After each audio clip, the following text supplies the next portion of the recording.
Hop là, parfait. Et puis si on veut, on peut faire un peu la même chose de l'autre côté.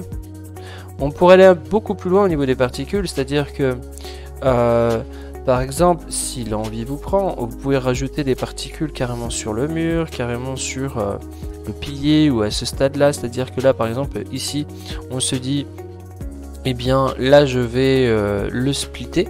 Alors, pour diviser un objet en deux, ce que je vous conseille de faire, si vous voulez vraiment le séparer, vous faites un alt-clic gauche sur l'edge en question et vous appuyez sur V. En faisant ça, vous allez décider, vous allez dire à Blender, eh bien écoute, tu vas me couper ma sélection. Donc maintenant, quand j'appuie sur L, vous voyez qu'ici, j'ai bien un élément. Si j'appuie sur P, hop là, je peux le séparer.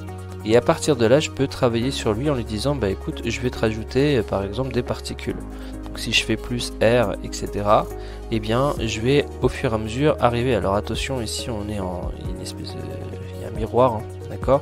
Donc là, on voit bien par ici que j'ai mes éléments de particules que je vais pouvoir travailler. Donc là, on les réduit drastiquement.